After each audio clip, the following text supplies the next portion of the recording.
গৌরী সীতানাথ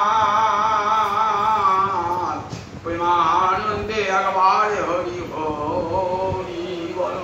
নিতাই গৌরী সীতানাথ প্রেমানন্দে একবার হরি হরি বল। নিতাই গৌরী সীতানাথ প্রেমানন্দে একবার হরি হরি বল। সমবেত ভক্তবৃন্দের চরণে আমার কোটি কোটি দণ্ডবৎ প্রণাম। গীতায় ভগবান অর্জুনকে বলেছেন, অজোপি সন্ন্যব্যাত্মা ভূতানাম ঈশ্বর অপি সন প্রকৃতিং সাম অধিষ্ঠায় সম্ভবামি আত্মমায়া।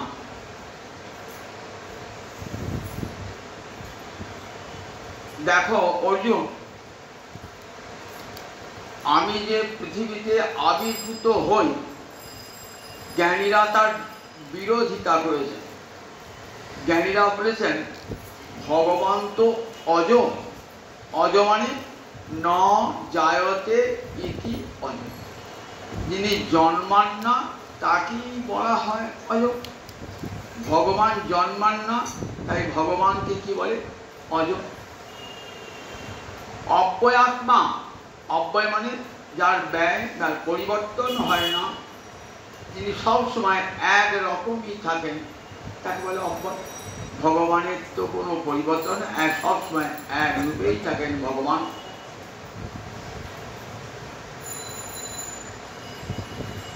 আর কি বললেন? অজপি সন্ন্যব্যাত ভূতানাম ঈশ্বর, আর আমি তো সর্বভূতের ঈশ্বর, সর্বভূতের সমস্ত জীবের নিয়ন্তা, সুতরাং আমার জন্মগ্রহণ সম্ভব নয়। এটাই জ্ঞানীদের মত। জ্ঞানীরা বলেন ভগবান কখনো অবতীর্ণ হন না, কারণ শাস্ত্রে তাকে অজ বলা হয়েছে। এখানে জন্মালে কি হবে না? পরিবর্তন হবে। একটা শিশু মায়ের পেট থেকে জন্মালো, তারপর সে ধীরে ধীরে বালক শিশু হলো, শিশু থেকে বাল্যে পৌঁছালো, বাল্য থেকে কৈশোরে পৌঁছালো, কৈশোর থেকে যৌবনে পৌঁছালো, যৌবন থেকে প্রৌঢ়ত্বে, প্রৌঢ়তে বার্ধক্যে, তাহলে পরিবর্তন হচ্ছে তো, ব্যয় হয়ে ঠিক এক রূপে থাকছে না। তাহলে ভগবানের তো প্রৌঢ়ত্ব নাই, বার্ধক্য নাই, ভগবান তো সবসময় এক রূপে থাকে, তাহলে ভগবান জন্মগ্রহণ আমরা করি। এটি জ্ঞানীদের মত। ভূতানাম ঈশ্বর ঈশ্বর, সমস্ত ভূতকে জীবকে তিনি নিয়ন্ত্রণ করেন। তাহলে সমস্ত ভূতকে তিনি সৃষ্টি করেছেন, সেই সৃষ্ট জগতের মধ্যে তিনি আসবেন কেমন করে? যিনি জগৎ নিয়ন্তা, জগৎকে নিয়ন্ত্রণ করেন, সেই জগন্নাথ জগতের মাঝে আসবেন কেমন করে? বুঝে জ্ঞানীদের কথা ঠিক। জ্ঞানীরা যা যা বলেছেন, আমি অজ, আমি অব্যয়াত্মা, আমি সমস্ত ভূতের ঈশ্বর জগন্নাথ, তথাপি প্রকৃতিং সাম অধিষ্ঠায়, আমার বিশুদ্ধ সত্য প্রকৃতিকে আশ্রয় করে, অধিষ্ঠান করে, সম্ভব আমি আত্মমায়া, আমার লীলাশক্তি যোগমায়া আমাকে প্রকটিত করে।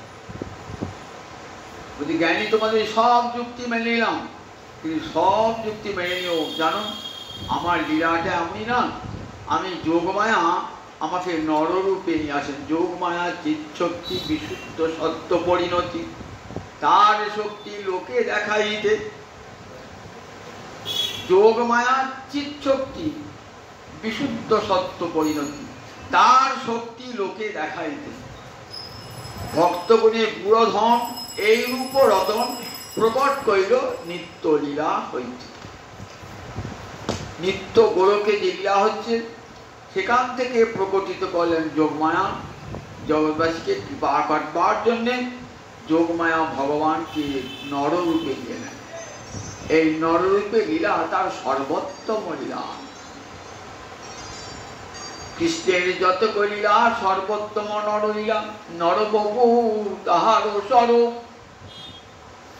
কৃষ্ণের যতেক লীলা সর্বোত্তম নরলীলা।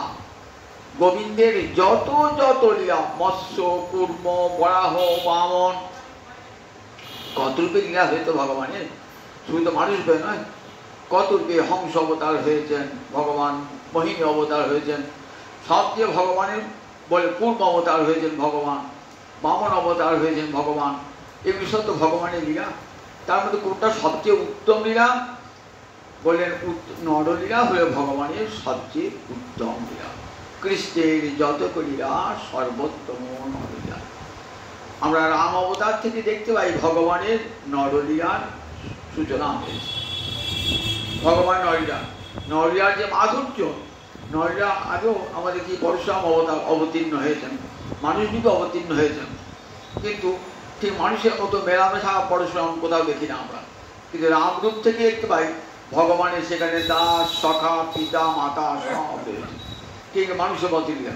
এই রাম অবতার থেকেই ভগবানের নরলীলার সূচনা। এই নরলীলার পূর্ণতা লাভ কিসে না বললেন কৃষ্ণলীলায় এই নরলীলার পূর্ণতা।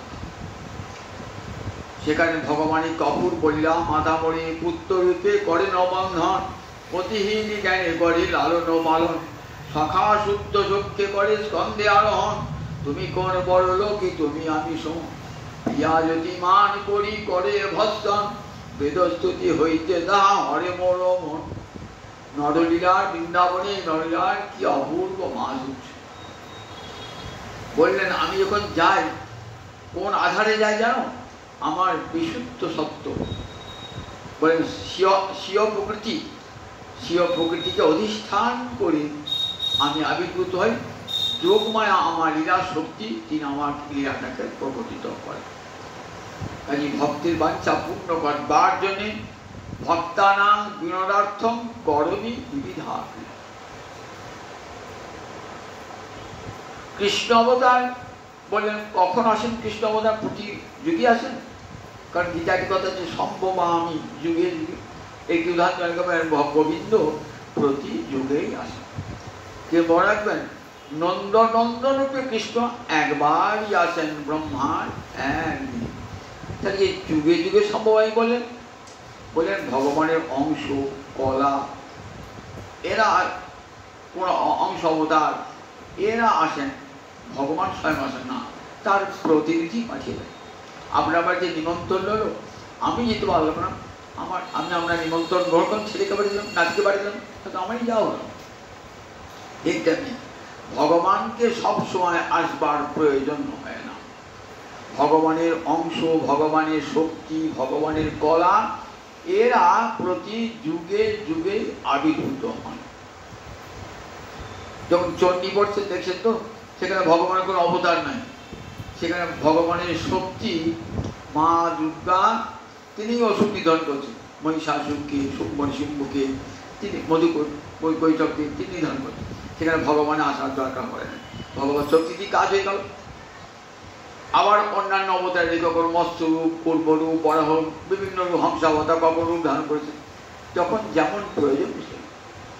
কিন্তু এই যে ভগবান লীলার পরিপূর্ণতা আমরা দেখতে পাই কৃষ্ণ লীলায় ভগবান পূর্ণতম রূপে আবির্ভূত হয়েছে। তাই কৃষ্ণের যতগুলি সর্বোত্তম লীলা। বলেন আমি আবির্ভূত হই কারণ আমার যোগমায়া আমার লীলাটাকে প্রকটিত করা। ব্রহ্মার একদিনে তিন অবতার, কৃষ্ণ অবতার ব্রহ্মার একদিনে একবার আসে। ব্রহ্মার একদিনটা কেমন করে হয়? সত্য, ত্রেতা, দাপর, কলি, চারটে যুগ। এই চারটে যুগকে একদিকে চতুর্যুগ। এই চতুর্যুগ একাত্তবার ঘুরলে কি হয়?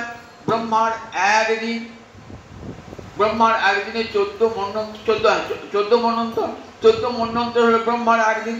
সত্য, ত্রেতা, দাপর, কলি চতুর্যুগ, একাত্তর চতুর্যুগে এক মন্বন্তর, 14 মন্বন্তরে ব্রহ্মার একদিন।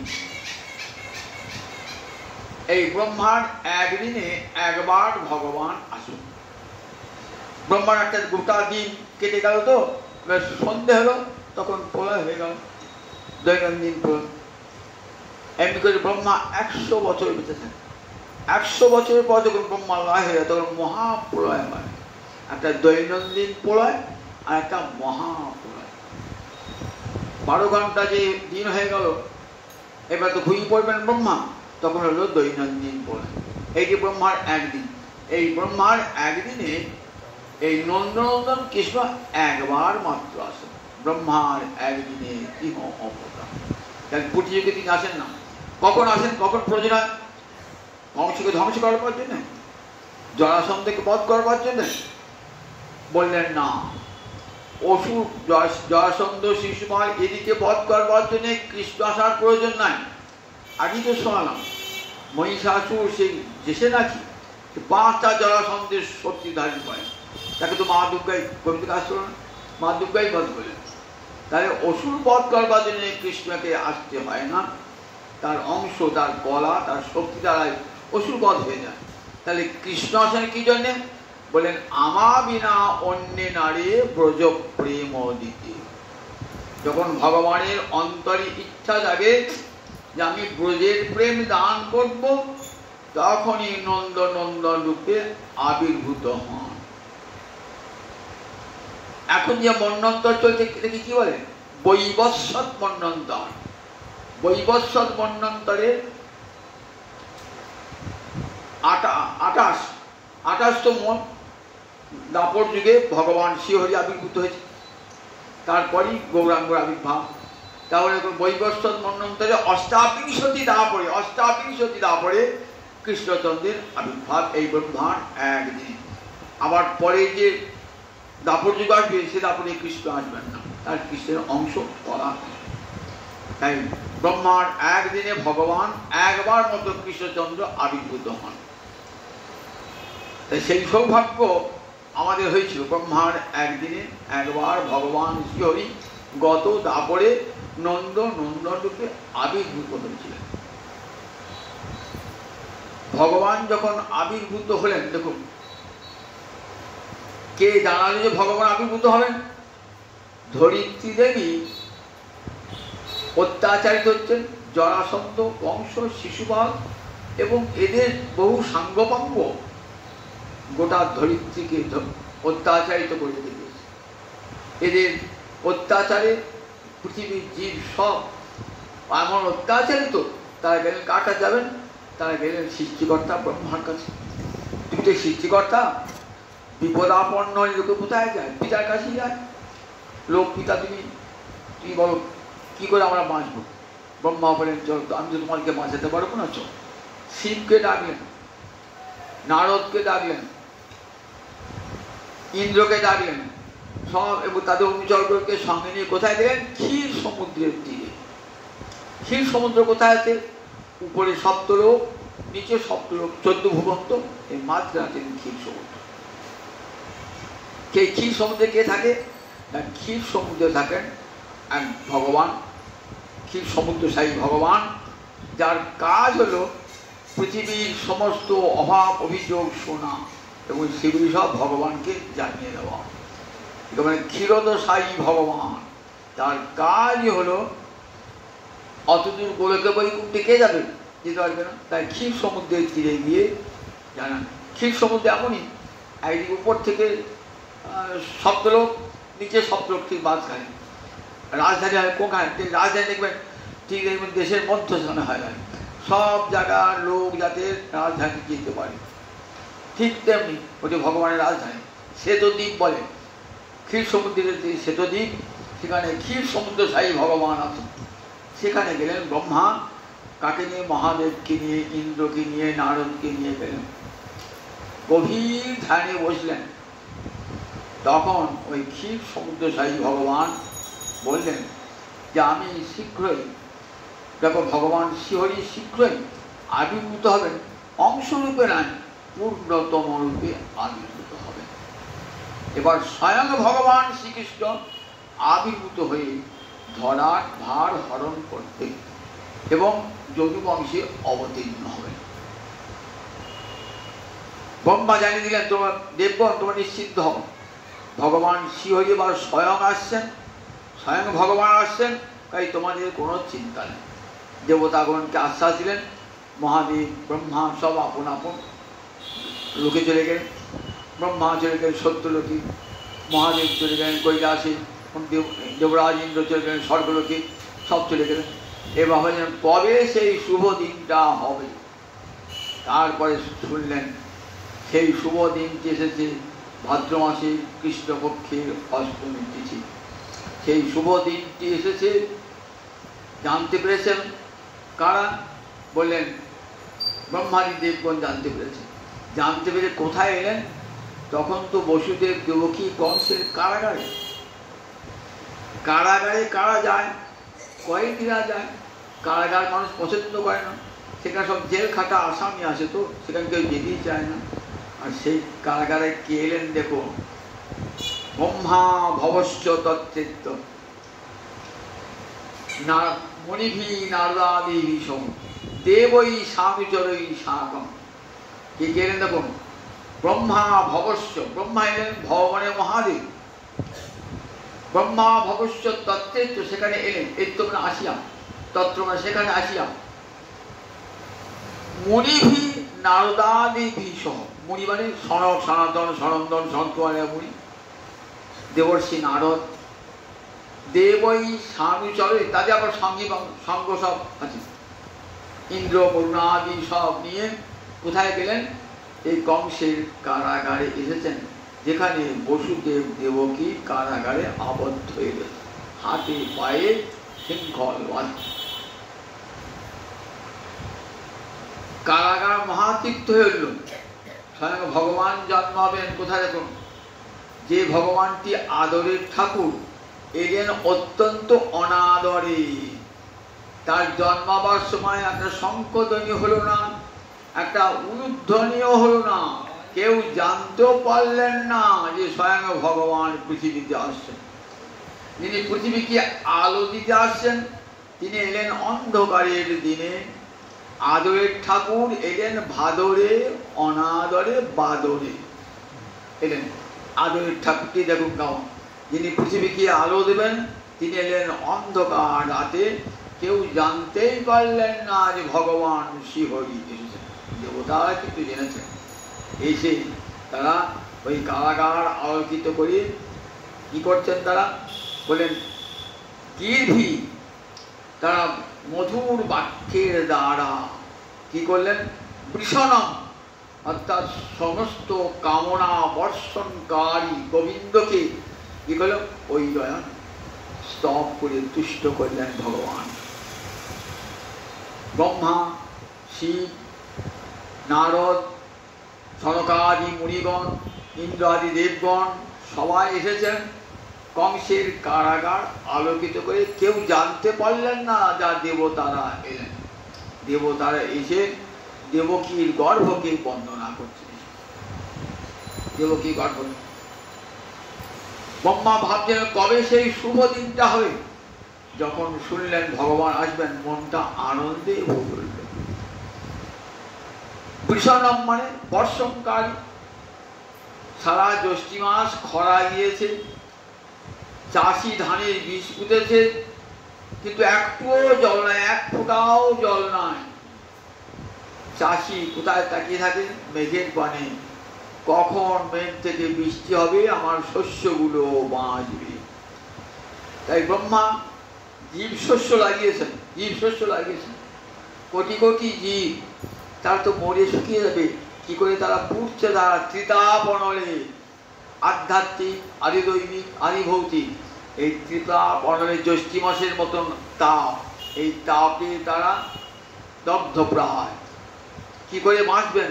একদিকে কংসের অত্যাচার, জরাসন্ধের অত্যাচার, শিশুপালের অত্যাচার, নরকাসুরের অত্যাচার, কত অত্যাচার, কত তাদের সাঙ্গপাঙ্গ রাজা, তাদের অত্যাচার। সেই অত্যাচারে দেবগণ পর্যন্ত অতিষ্ঠ হয়ে গেছে। এদের অত্যাচারটা কোথায় গিয়ে বুঝে দেখুন, শুধু এই মর্তে নয়, একবারে দেবতাগণকে স্বর্গ ছাড়া পর্যন্ত করেছে এরা। দেবতাগণকে, দেবতাগণ ভয়ে লুকিয়ে লুকিয়ে বেড়ান, কবে এই অত্যাচারে শেষ হবে, কবে সেই শুভ দিন হবে, কবে ভগবান শ্রীহরি এসে এই দুষ্টের দমন, শিষ্টের পালন করবে। আকুল হয়। তাই বর্ষা জ্যৈষ্ঠের দাবদাহে যখন সমস্ত বীজ শুকিয়ে যায়, তখন তাকিয়ে থাকেন কার দিকে?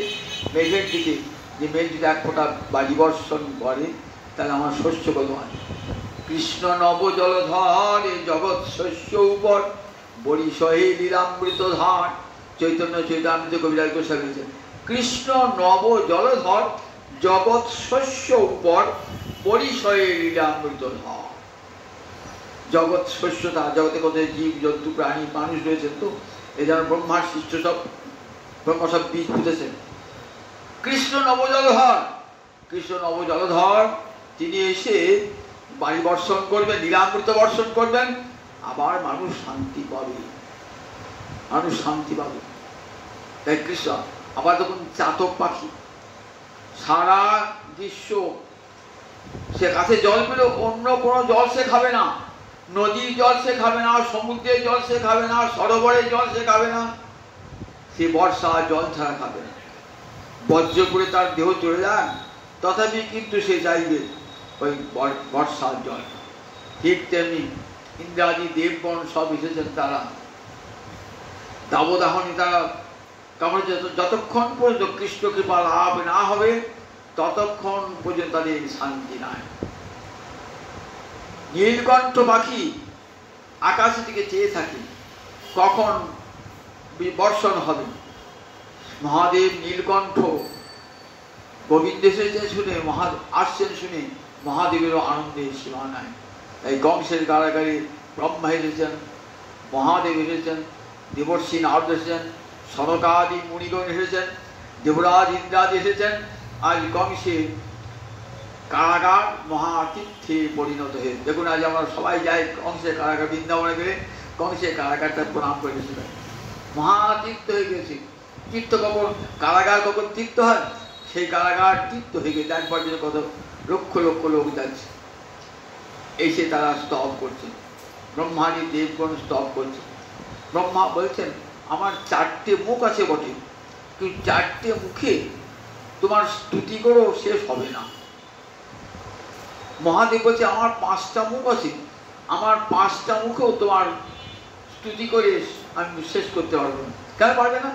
বলছে, সব অনন্তদেব, তাতে 1000 বদন, কোনোদিন তার কৃষ্ণ গুণ বর্ণনা করে তার কোনোদিন শেষ করতে পারলেন না অনন্তদেব।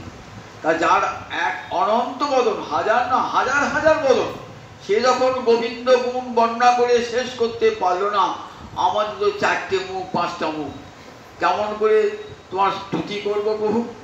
কিন্তু প্রভু আর স্তুতি করবার ভাষাও তো আমাদের জানা নাই প্রভু।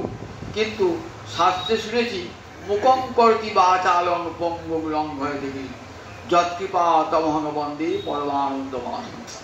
শুনেছি তোমার কৃপাতে, তোমার যদি করুণা হয় না, তাহলে তোমার করুণা হতে কি হয় বলে, সরস্বতী আছে জিহ্বা ডগায়, সে মুখ বোবা যে সে বাচাল হয়ে যায়, মুখং করতি বাচন, পঙ্গু গিরিলঙ্ঘন করে।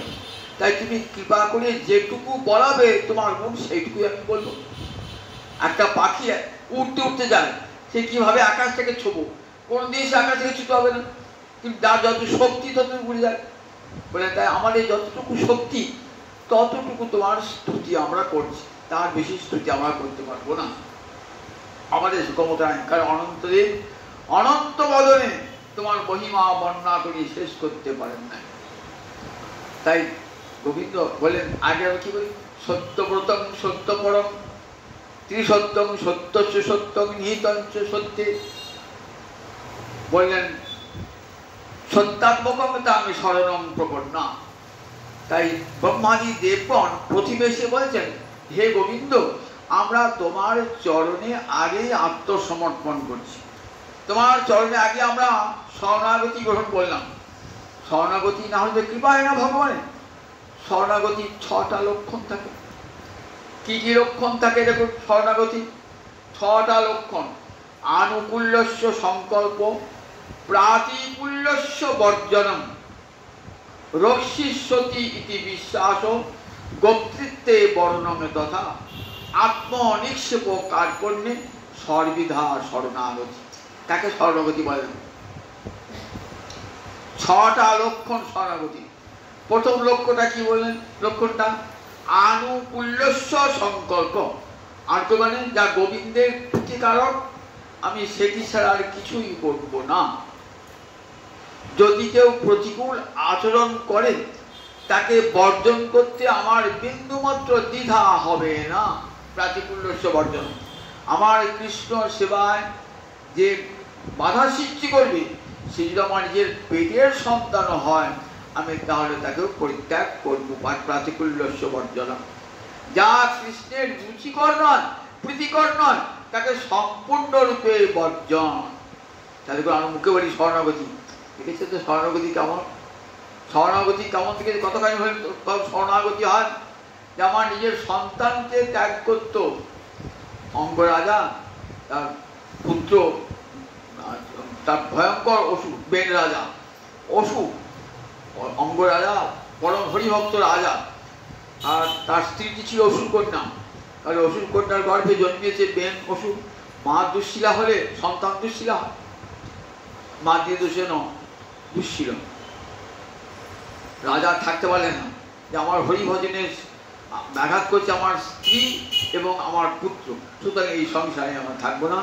অঙ্গরাজা ঐশ্বর্য পরিত্যাগ করে চলে গেলেন কোথায়? গোবিন্দ ভজন কর পাঁচজন নির্জন।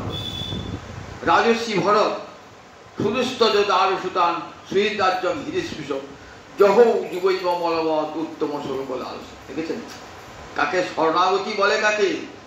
যাকে ত্যাগ করা যায় না যৌবন বয়সে, যে স্ত্রীকে, যে পুত্রকে, যে রাজ্যকে, যে ধনদৌলতকে এক মুহূর্তে পরিত্যাগ করে অত যেতে হবে না।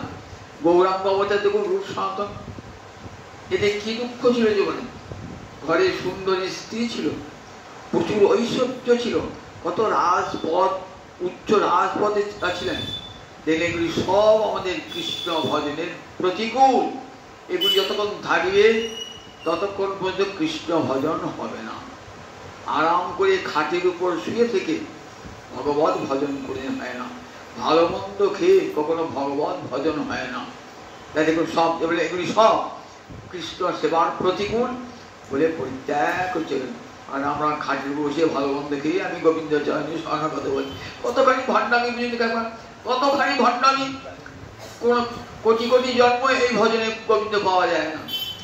এক মুহূর্তে যিনি গৌরহরিকে দর্শন করলেন, এক মুহূর্তে সর্বস্ব ত্যাগ করে রূপ সনাতন চলে গেলেন কোথায়? বৃন্দাবন। কেমন ভাবে রয়েছেন বলতে করি? গাছ তলায় রয়েছেন, এক এক বৃক্ষের তলে এক এক রাত্রি। ভজন জগতের কতখানি উচ্চ আদর্শ জগৎ পেয়েছেন। জগতে কোনো আর কোনো ধর্মে এমন এমন উচ্চ আদর্শ আছে? যে সনাতন রাজমন্ত্রী বিদ্যান পণ্ডিত তার গ্রন্থগুলো পড়বেন, গ্রন্থ লিখছেন কি করে? কাঠ জ্বালিয়ে, তাল পাতা শুকিয়ে, ভূর্য পাতা শুকিয়ে মশায় খাচ্ছে আর গ্রন্থ লিখছে। আমার দানে জগৎকে ধন্য করে গেলেন, তার গ্রন্থ আমরা পড়তে গেলেন।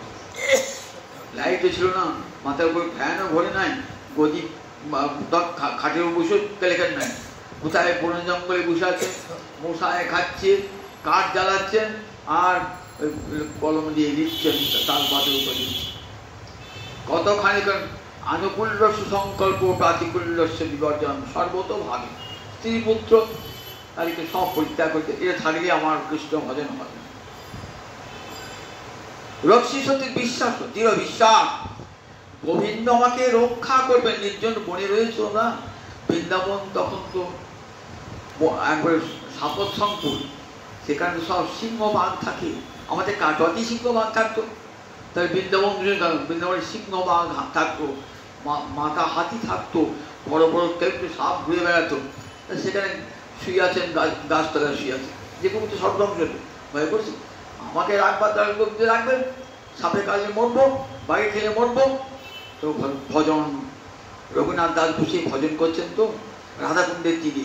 তখন তো রাধাকুণ্ড এরকম বাঁধানো ঘাট নাই, কিছুই নাই, পাশে কোনো ভালো মন্দিরও নাই, কিছুই নাই।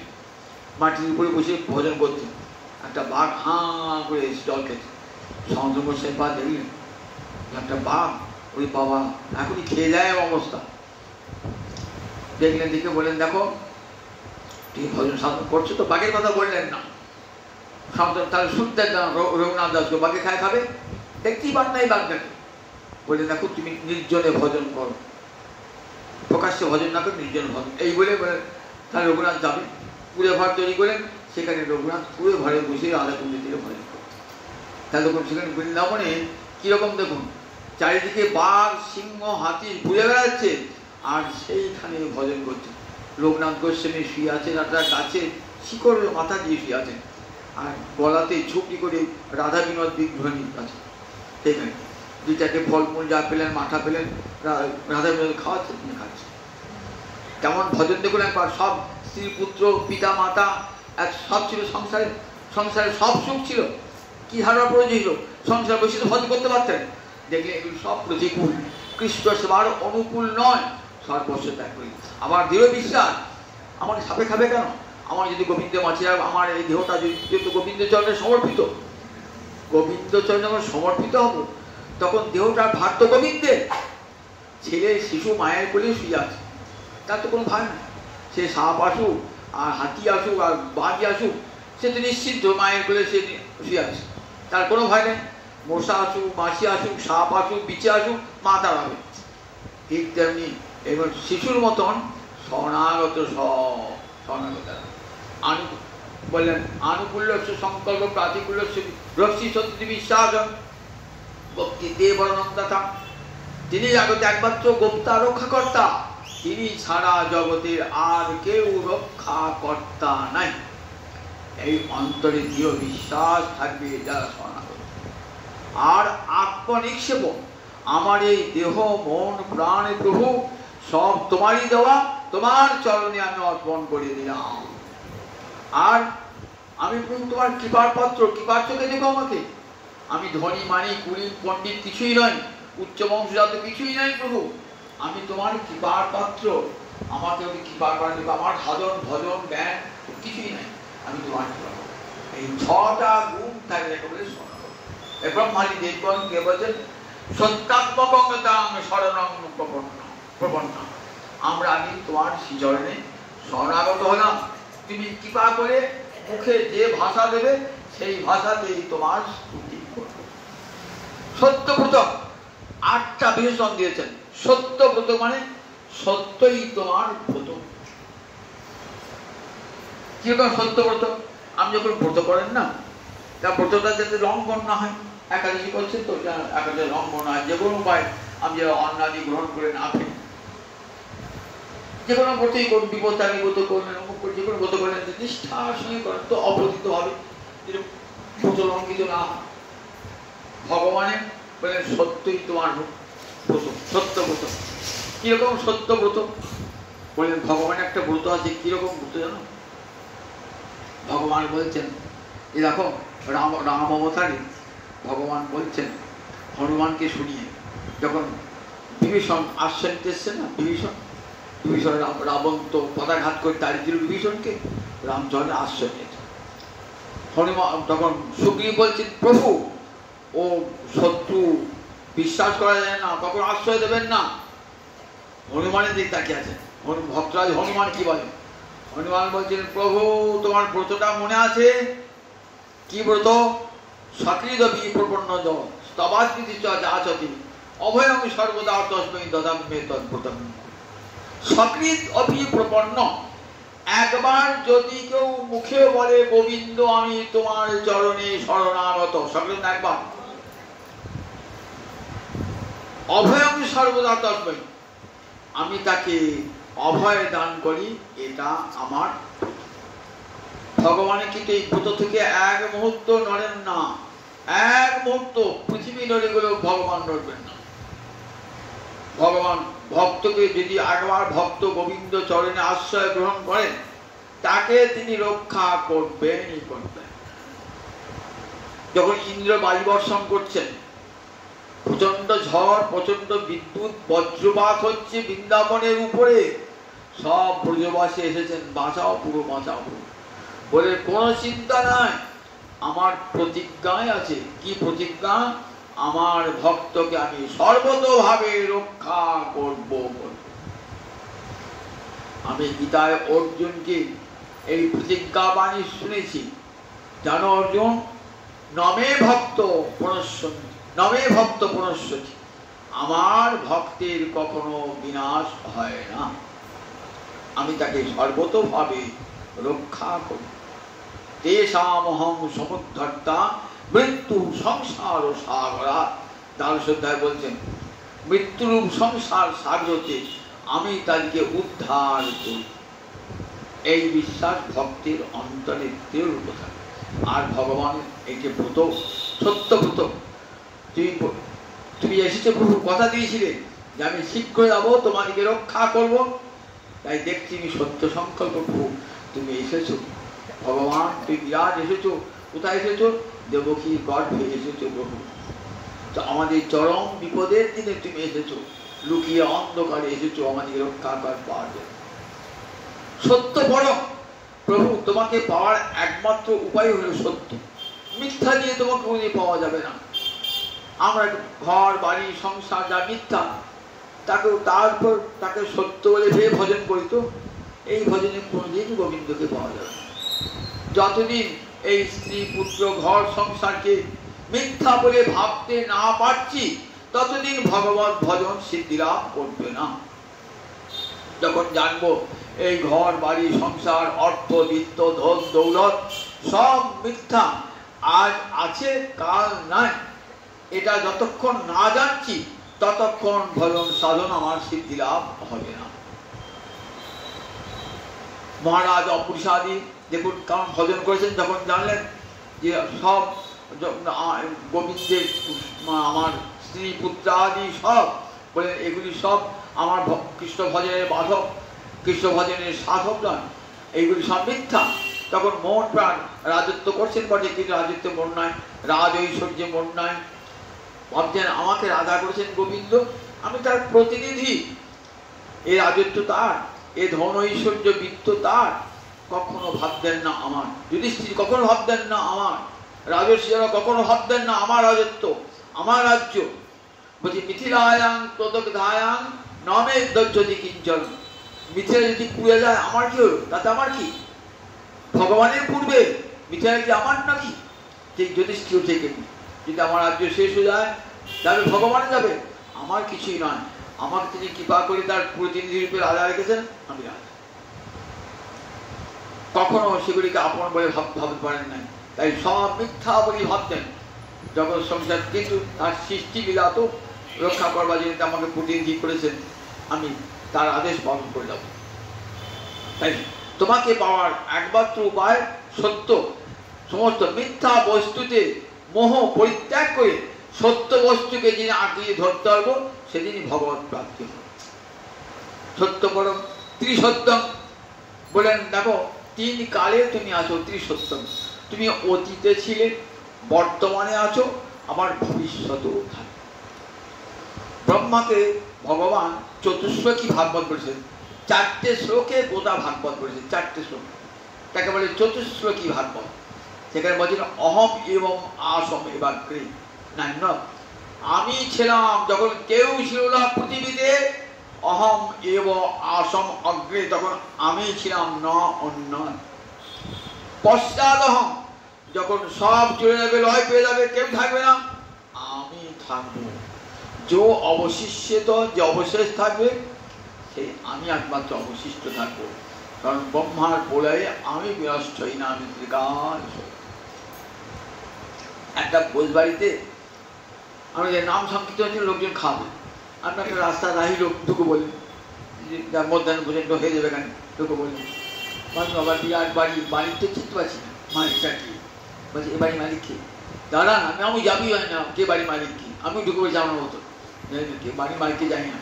দাঁড়ান, এই অনুষ্ঠান চুকে রাখতে হবে, অনুষ্ঠান চুয়ে গেল, কে বাড়ির মালিক? তারপর তো লোক হয়েছে, দাঁড়ান 8-2-4 দিন থাকুন। এক্ষেত্রে আস্তে আস্তে সব লোক আত্মীয় স্বজন সব চলে আসতে চলে গেল। এইবার দেখলে একটা বুড়ো আর বুড়ি থাকে, বলে এ দেখো এ হলো এই বাড়ির মালিক। যখন এখন সব কত লোকজন হইচই দেখছি, সব আমরা দেখছি, কোটা কে বুঝতে পারছি না। বলে দেখো কখন বুঝবে, যখন প্রলয় হয়ে যাবে, সব ছাড়বে, বলে তখন একমাত্র আমি থাকি জগতে। আমি ছিলাম, আমি আছি, আমি থাকবো। আমি ত্রিকাল সত্য, বাস্তব। আমার তাকে বাস্তব বলি কাকে? যে 3 কালে থাকে তাকে বাস্তব বলে। যে বস্তু আজ আছে কাল নয়, বাস্তব বাস্তব হয়। আজ আমি যাকে দেখলাম, কাল আতা। আজ 500 বছর আগে কাটোয়া মহাপুরুষ সন্ন্যাস গ্রন্থ কাটোয়া এরকম ছিল, তার একটা গ্রাম ছিল, রেলির তেলে আলো জ্বলতো, রাস্তায় রাস্তায় এরকম লাইট জ্বলতো। তাহলে একদিন যা ছিল আজ আর তার নাই, অনেক পরিবর্তন হয়ে গেছে। 500 বছর, আবার 500 বছর পরে দেখবে আরো পরিবর্তন হয়ে গেছে। তাহলে কোনটা স্থির নাই? জগৎ মানে তো যা চলছে, গচ্ছতি ইতি জগৎ, চক্রবৎ ঘুরছে জগৎ। জগৎ মানে থামে না, সব সময় পরিবর্তনশীল জগৎ। তাহলে যা পরিবর্তনশীল তা কখনো সত্য হতে পারে না। ভগবান কিন্তু ত্রিকাল সত্য, যতই পরিবর্তন হোক ভগবান একরূপই আছেন। অহম এবং আসলে এবার আমি আগে ছিলাম, পশ্চাৎ অহম, আমার পরে আমি থাকবো। যখন সব শেষ হয়ে পড়ে তখন আমি থাকবো, আর কেউ থাকবো। বেদে পুরুষ সূক্তে কথা বলা আছে, পুরুষ সূক্তি, ঋগ্বেদে পুরুষ সূক্তি। সত্যগতম সত্যপরম ত্রিসত্যম সত্যস্য সত্যং নিহিতঞ্চ সত্যের। আবার সত্যস্য, এখানে সত্য মানে সৎ আর তৎ, এই দুটো সমাজবদ্ধ করে সত্য হয়েছে। এটা দন্তস্ব তয় যে বলা নয়, দন্তস্ব তয়ে তয়ে জ বলা। সৎ আর তৎ, সৎ মানে হচ্ছে ক্ষিতি অপ্তের, আর তৎ মানে হচ্ছে মরুতাল্পম। অর্থাৎ এই যে পঞ্চভূত দেখছি না, পঞ্চভূত জগৎ বলে এর কারণটাও তুমি। পঞ্চভূতে গড়া যে জগৎটা, এই পঞ্চভূতের জনি মানে কারণ, সত্যস্য জনি। তুমি এই পঞ্চভূত ক্ষিতি অপ তেজ মরুদ্বম, এই পঞ্চভূতের কারণও তুমি। আবার নিহিতঞ্চ সত্যি, যখন সব শেষ হবে পঞ্চভূত আবার তোমাতেই বিলীন হয়ে যাবে। একটা মাটি দিয়ে ঘর তৈরি করলাম, তো ঘরটা ভেঙে গেল, এবার ঘরটা কোথায় যাবে? মাটিটা মাটির সঙ্গে, ঘাটের মাটিটা মাটির সঙ্গে মিশে যাবে। ঠিক তেমনি আমার দেহটা পঞ্চভূতে গড়া, জগতের সব কিছু, ঘর বাড়ি ইট কাঠ পাথর সব পঞ্চভূতে গড়া। যখন জগৎ শেষ হবে তখন আবার পঞ্চভূতেই বিলীন হয়ে যাবে। আর সেই পঞ্চভূতির কারণও ভগবান, সত্য নিহিতঞ্চ সত্যি। বলেন দেখো, তুমি সত্যব্রত, সত্যব্রত পাবার সাধন, একমাত্র সত্যই তোমাকে পাওয়ার সাধন। তুমি সত্য সংকল্প, সত্যব্রত, সত্য ত্রিসত্যম, 3 কালে তুমি আছো। তুমি অতীতেও ছিলে, আজও আছো, ভবিষ্যতে। যখন অর্জুন জিজ্ঞাসা করলেন গীতার চরিত্র অধ্যায়, ভগবান বলছে আমি সূর্যকে বলেছিলাম, সূর্য আবার মনুকে বলেছিল, মনু বলেছে ইক্ষাকুকে। বলছি এই তো তুমি তো আমার সঙ্গে জন্মেছো, একই বয়সী তো আমরা, তুমি কি করে সূর্যকে বললেন? বললে দেখো অর্জুন, তুমি আর আমি বহুবার জন্মিয়েছি। তোমার সেসব কথা মনে নাই, আমার কিন্তু মনে হয়। জানো, আমি বারবার পৃথিবীতে আসি এবং সব কথাই আমার মনে থাকে, তোমার মনে নাই। বহুনি মে ব্যতীতানি জন্মানি, আমার বহু জন্ম চলেছে, যুগে যুগে বহুবার আমি আবির্ভূত হয়েছি।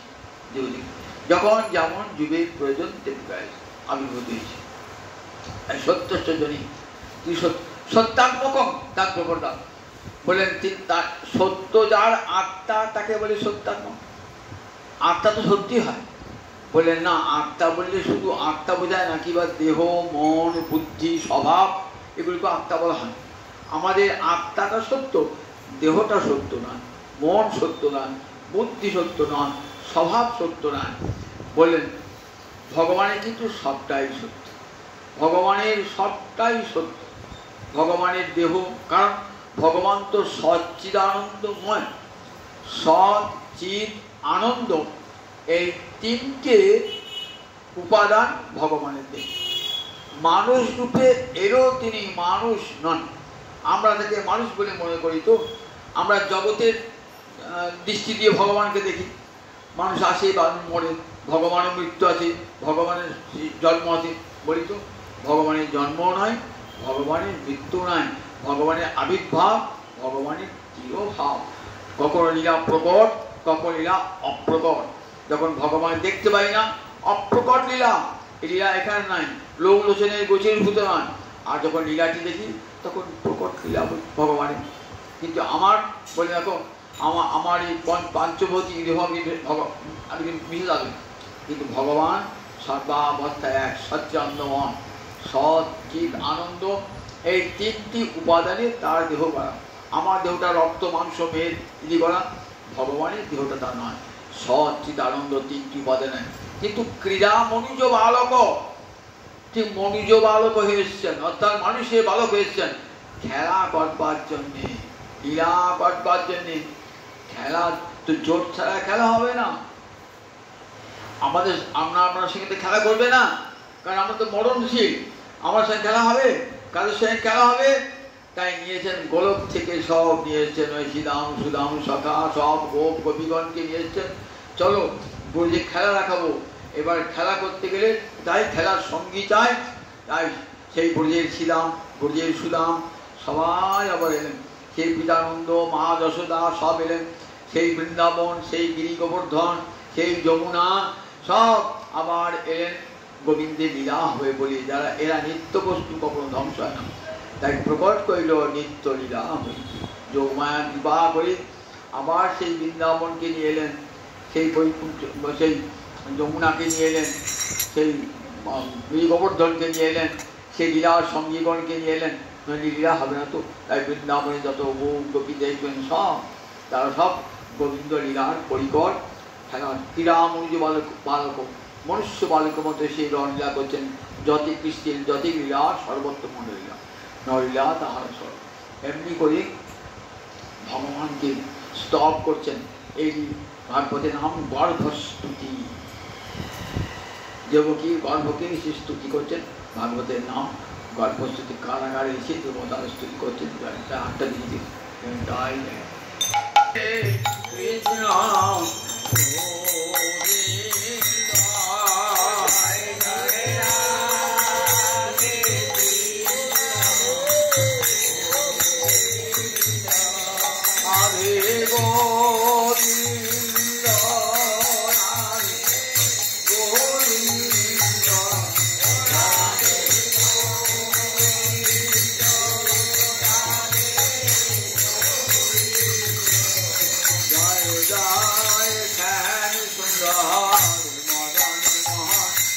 Brindavan